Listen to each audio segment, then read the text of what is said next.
సంతతి మీరు లయము కాలేదు, మండుతున్న పొదలో ఉన్నాడు. మీకు గుర్తుంది కదా, హిట్లర్ యూదుల మీద ద్వేషాన్ని పెంచుకున్నాడు. 60 లక్షల మంది యూదుల్ని ఇట్స్ ద ఫైనల్ సొల్యూషన్ అన్న పేరుతో హిట్లర్ యూదుల్ని చంపేశాడు. 60 లక్షల మంది హోలోకాస్ట్లా అండి. మీరు ఆలోచించండి. హిట్లర్ యూదులను ప్రపంచాధిపత్యం కోసం పోరాడుతున్న దుష్ట జాతి అని, యూదులకు ఆయన పెట్టిన పేరంటే దుష్ట జాతి. యూదులపై ద్వేషం నరనరాల జీర్ణించుకుపోయింది. దీని వెనక అపవాది ఉన్నాడు.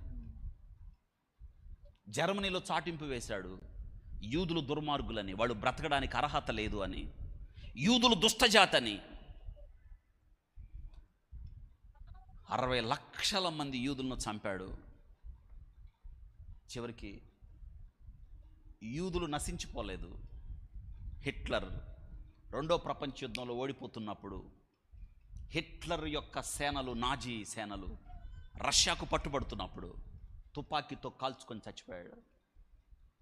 దగ్గరికి రావద్దు ఈ పొద దగ్గరికి, ఇది పరిశుద్ధమైందని దేవుని చెప్పిన మాట అర్థమైందా?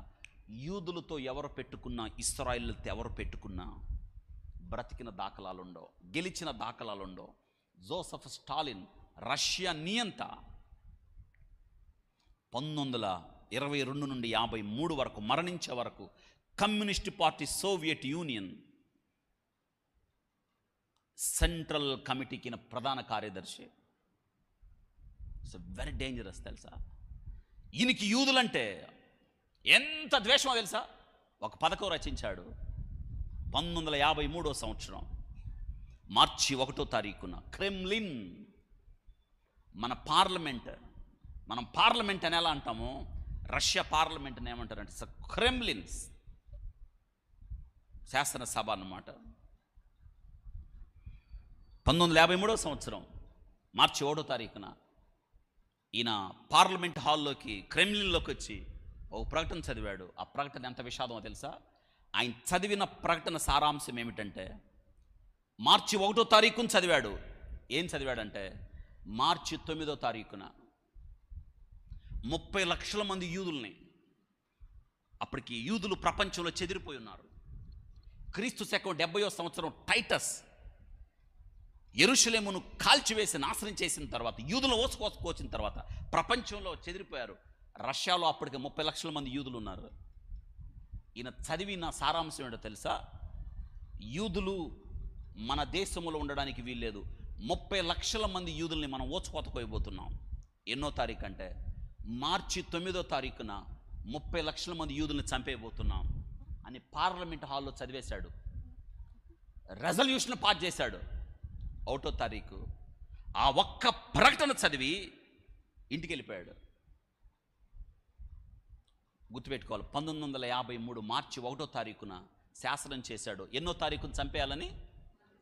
మార్చి 9వ తారీఖున. ఏం చేశారండి యూదులు?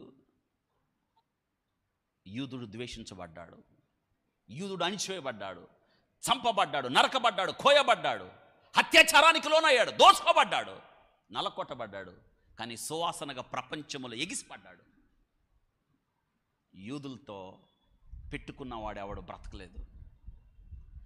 మార్చి 9వ తారీఖున శాసనం చేశాడు, ఇంటికి వెళ్ళిపోయాడు.